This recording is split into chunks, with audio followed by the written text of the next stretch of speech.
Welcome back to Dark Domain, where the only thing worse than a Category 5 hurricane is what's hiding inside it. Tonight's forecast: gale force winds, torrential downpours, and a whole lot of paranormal freakiness. Forget rain boots. You're gonna need a flashlight, a backup generator, and maybe an exorcist. So before the storm knocks out your Wi-Fi, hit that like button, subscribe, and let us know in the comments. Would you rather stick around or run for the hills? Now grab your raincoat and let's dig in.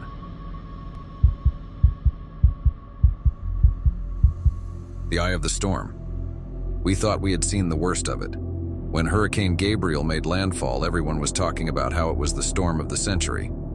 Growing up in Gulfport, Mississippi, my fiancé Ben and I had seen our fair share of hurricanes. We figured this one wouldn't be much different. By the time the warnings intensified and evacuation orders were issued, most of our neighbors had already packed up and left. We were stubborn. Our house was built to withstand storms, and we'd weathered others before.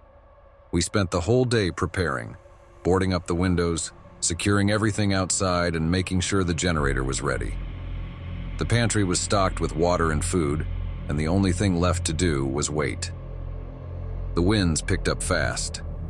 By nightfall, the storm was in full swing, and the power had already cut out. We sat in the dark, listening to the howling winds and rain pounding against the house. The occasional groan of the house's frame kept me on edge, like it could give out at any moment. But Ben was calm, reassuring me that the worst would pass soon. But then, the storm suddenly stopped. The eye of the hurricane had arrived. The eerie stillness felt wrong after the chaos. It was so silent it made my skin crawl. I could hear my own heartbeat pounding in the quiet, the absence of the storm making everything feel off. Ben walked over to the window and peeked through a crack in the boards. "We should go outside and check for damage," he said. I wasn't sure. "It's dangerous, the eye won't last long." But he was already grabbing the flashlight, heading toward the back door. "We have time. I just want to take a look." I followed him, my unease growing. He cracked the door open and the cool, damp air rushed in. The rain had completely stopped, and the moonlight shone through breaks in the cloud cover, casting an eerie glow over the yard. Everything was flooded. Puddles of water shimmered in the moonlight, and debris littered the yard.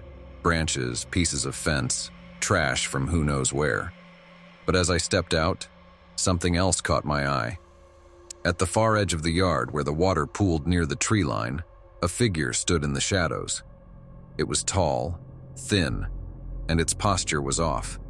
Too stiff, too rigid. I couldn't make out the face, but I could feel it watching us. "Ben," I whispered, grabbing his arm. "There's someone out there."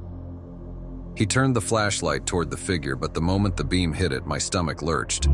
Where there should have been a face, there was just nothing. A dark void. No eyes, no mouth, no features at all. Just a hollow blackness where a face should have been. Ben stumbled backward, nearly dropping the flashlight. "What the hell is that?" he muttered, his voice shaking. Before I could answer, the figure disappeared.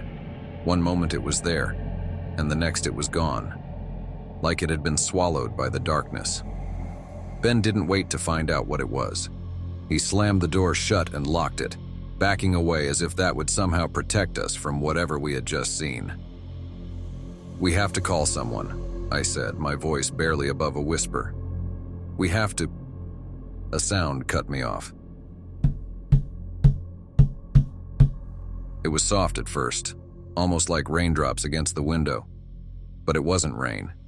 It was coming from the front door. Ben grabbed a kitchen knife, motioning for me to stay back as he crept toward the door. "Maybe someone's trapped out there," he whispered, though I could hear the doubt in his voice. He peeked through the peephole, but there was no one on the porch. Then the tapping came again, this time from the side of the house. It was moving, circling the house. Ben's face paled. "What the hell is going on?" The lights flickered, and for a moment everything was bathed in a bright, unnatural light before plunging back into darkness. The tapping stopped. But now there was something else. Footsteps. Slow, deliberate footsteps above us, in the attic. "How did someone get up there?" I whispered, clutching the flashlight. We hadn't been up in the attic in months. The only way in was through a hatch in the hallway ceiling, and there was no way someone could have climbed up without us hearing it. Ben looked at me, his face pale. "I'm going up there." "No!" I grabbed his arm, panic rising in my chest. "Don't. Just stay down here." But he shook his head. "We need to know what's going on." He grabbed the flashlight and slowly climbed the attic stairs. My heart pounded as I watched him disappear into the darkness above. I waited at the bottom, every nerve in my body on edge. The house was deathly quiet now. Too quiet. "Ben," I called out, my voice barely a whisper. "Do you see anything?" No response. I climbed the stairs, gripping the railing tightly, and pushed the attic door open. My flashlight cut through the darkness, revealing nothing but old boxes and insulation. But Ben wasn't there. He had disappeared. "Ben?" I called out again, panic rising in my throat. I shone the light around frantically. There was no sign of him. He was gone. That's when I heard the tapping again. I turned around slowly, my breath catching in my throat. The tapping was coming from behind me now, inside the attic. My flashlight flickered, and for a brief moment, I saw it. The figure, standing in the corner of the attic, its featureless face turned toward me. I stumbled backward, crashing into the boxes behind me, my heart racing. The figure took a step forward, then another. Its movements were slow, deliberate, as if it was savoring the fear it was creating. "Where's Ben?" I shouted, my voice trembling. The figure stopped. For a moment, there was nothing but silence. Then, in a voice that wasn't mine, it spoke. "He's gone." The words hit me like a punch to the gut. I scrambled to my feet, running out of the attic, slamming the door behind me. The tapping continued, echoing in the dark, relentless. The police found me the next morning, huddled in the living room, the storm long past. The house was in disarray, the attic door wide open, but there was no sign of Ben. They searched the house, the yard, the entire neighborhood, but he was never found. No one could explain how he had disappeared so completely. And as far as I know, no one else saw the figure that night. But sometimes, late at night, when the house is quiet and the wind starts to pick up, I hear it again. And I know it's still out there, waiting. The shelter in the storm. When Hurricane Felix barreled toward the coast, the news said it was going to be a Category 5 by the time it hit. They called it the monster storm of the decade. People were evacuating in droves, but some of us didn't have anywhere else to go. My dad, Lucas, and I decided to ride it out in our family's old house in Grand Isle, Louisiana. It had been passed down through generations, built on stilts to survive storms. Every time we thought about leaving, he would say, "This house has stood for 80 years, it can take a beating." But I had a bad feeling about this one. The air felt different, thick, oppressive, and by the time the wind started howling that night, I knew we had underestimated what was coming. We lost power just after sunset. The wind outside was deafening, like a freight train barreling through the yard, and the rain was coming down in sheets. We sat in the living room by candlelight, listening to the storm pummel the house. Dad was calm as usual. He sat in his armchair, sipping from a flask, reassuring me that everything would be fine. But I could feel the house shaking with every gust of wind, and the walls seemed to groan under the pressure. I had a sick feeling in my stomach. Around 9 p.m., the water started rising. I could see it creeping up through the floorboards, the wood swelling with moisture. "We need to get to higher ground," I said, my voice tight with fear. Dad nodded and got up slowly. "There's an old storm shelter up on the hill behind the house," he said. "It's not far. We'll be safe there." I'd heard about the shelter. It had been built by my great-grandfather, a small concrete bunker hidden in the trees about a half-mile from the house. I hadn't been there in years, but in that moment it sounded like our only option. We grabbed our flashlights, threw on rain jackets, and braced ourselves as we stepped outside. The wind nearly knocked me off my feet, and the rain stung my skin like needles.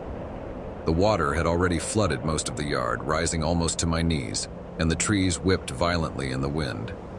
We fought our way through the storm, trudging through the floodwaters as fast as we could.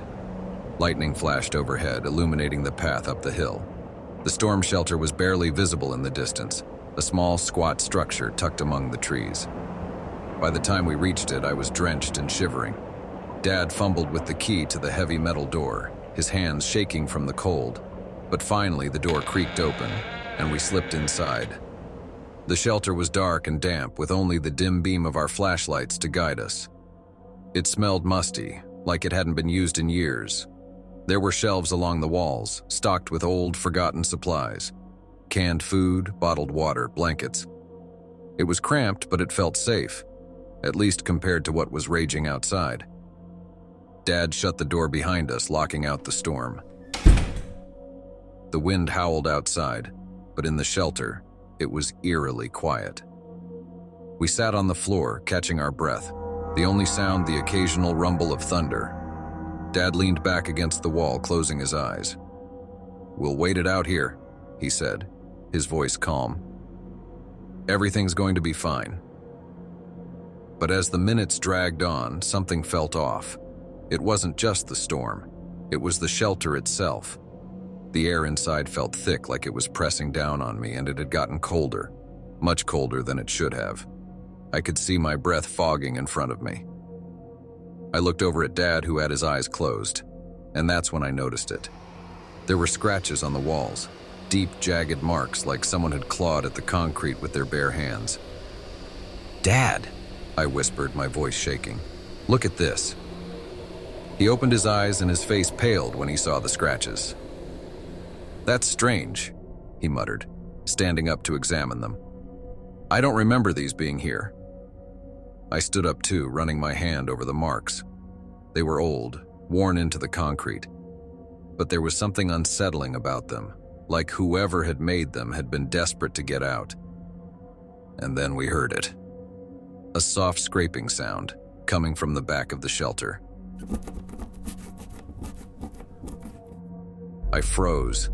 Dad's flashlight beam jerked toward the noise, illuminating the far corner of the room. There was nothing there. The scraping continued, faint but persistent, like something was dragging itself across the floor. Dad slowly walked toward the corner, his flashlight trembling. "Is there something in here?" he asked, his voice barely above a whisper. I didn't answer. My heart was racing, my breath shallow. I felt like something was watching us, something we couldn't see. Suddenly, the temperature dropped even further. I could feel the cold seeping into my bones, and the walls seemed to pulse like they were alive. And then, from somewhere in the dark, I heard a whisper. "Let me out."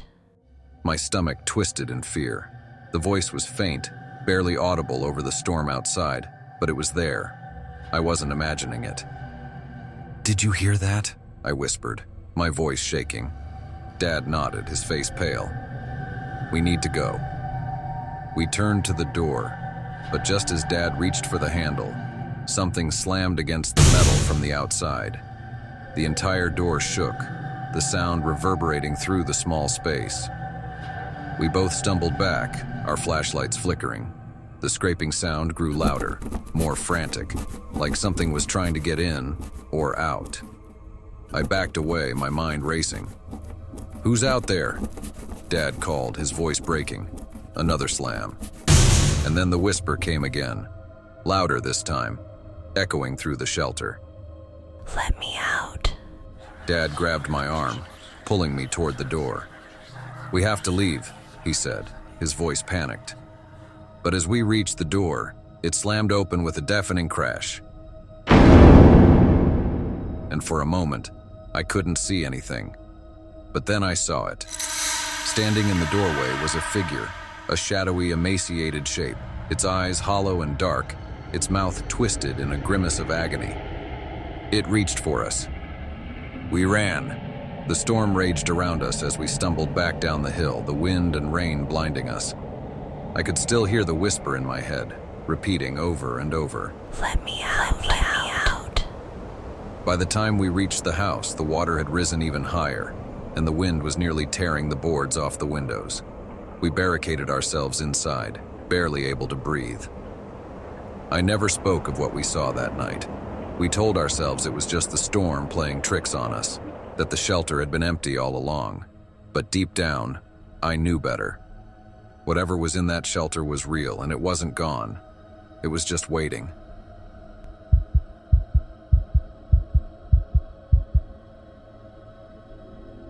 The Watchers. By the time Hurricane Victor hit the coast, it was too late to leave. The storm had sped up overnight, and evacuation routes were already clogged. The authorities warned that it would be a direct hit on the entire southeastern region of Florida. Most of the people in my apartment complex had left days earlier, heading inland to ride out the storm with family or in shelters. But not me.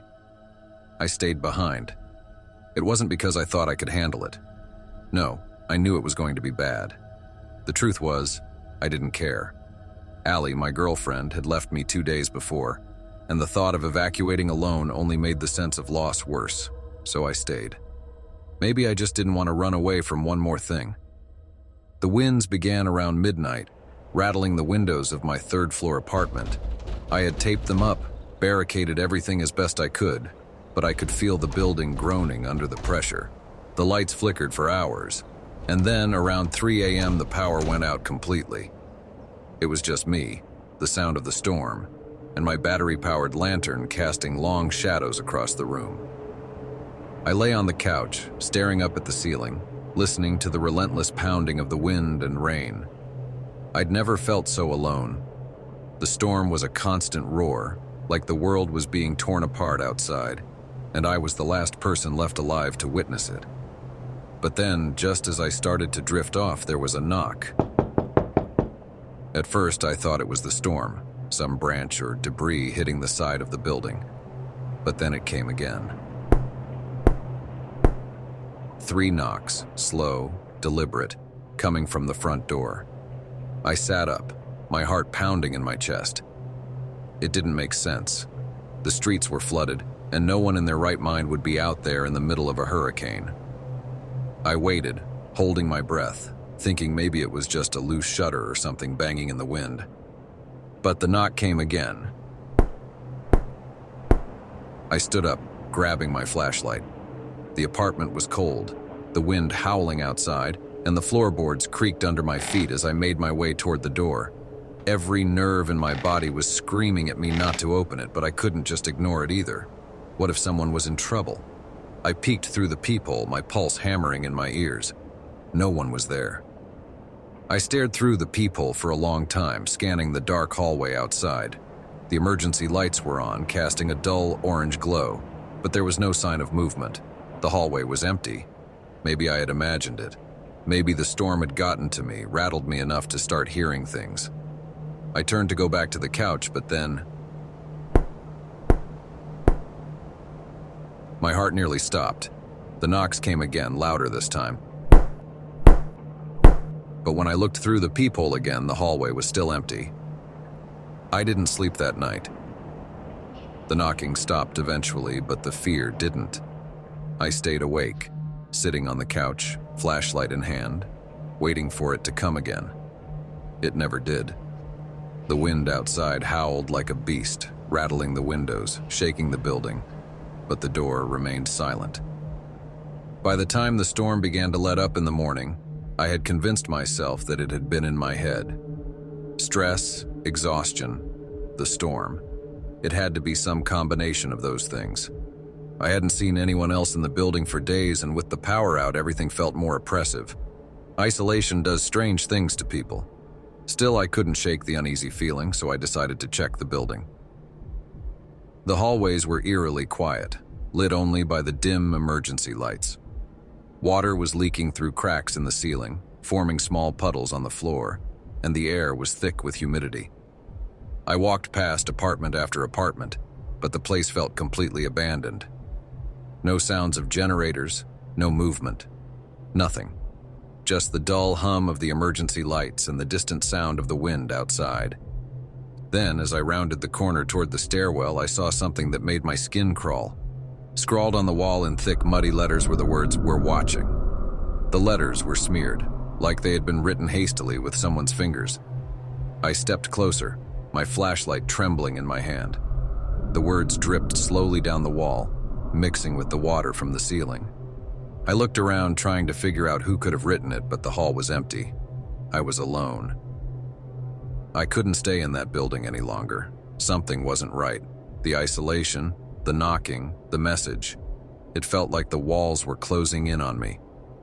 I grabbed my bag and headed down the stairwell toward the lobby, thinking maybe I could find a shelter nearby. When I reached the lobby, I stopped dead in my tracks. There, standing in the middle of the flooded floor, were 3 people. A man, a woman, and a child, all standing completely still. Their clothes were drenched, their hair plastered to their heads, but they weren't moving. They were just staring at me.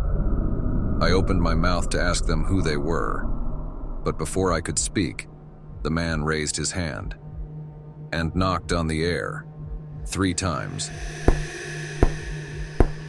The sound echoed through the lobby, clear and deliberate. The woman and child didn't move, didn't blink. They just kept staring, their eyes dark, unblinking, as if waiting for me to react. I backed away slowly, my mind racing. My pulse hammered in my ears as I turned and ran back up the stairs, taking them 2 at a time. The knocking followed me, reverberating off the walls. I didn't stop until I was back in my apartment, locking the door behind me, my breath coming in shallow gasps. What was happening? Who were they?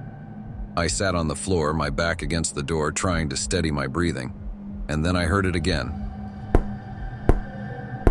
This time it wasn't coming from the door, and it was coming from inside the walls. The knocking echoed through the apartment, growing louder, closer. I stumbled to my feet, backing away from the door, trying to figure out where it was coming from. It moved, through the walls, through the ceiling, until it felt like the entire building was knocking, like it was alive, trying to communicate. And then I heard the whispering.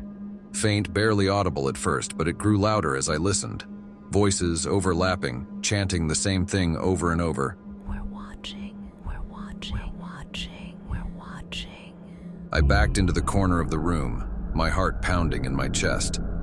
The whispering grew louder, the knocking more insistent, until it felt like the walls were going to cave in around me. I grabbed my bag, threw it over my shoulder, and bolted out the door. The whispers followed me down the hall, through the stairwell, out into the flooded streets. I didn't stop running until I was miles away, until I could no longer hear the voices in my head.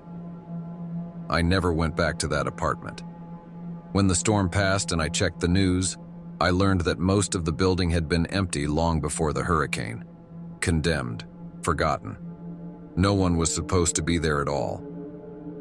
But I know what I saw. I know what I heard. And I still can't shake the feeling that wherever I go, they're still watching. Well, if you're still here, it looks like you survived the storm. For now. Thanks for sticking with us through tonight's wild ride of hurricanes and horror. If you enjoyed being creeped out as much as we did, don't forget to like, subscribe, and drop a comment below. And hey, next time you see a storm brewing, maybe just evacuate, okay? Stay spooky, stay safe, and remember, some storms leave more than just puddles behind.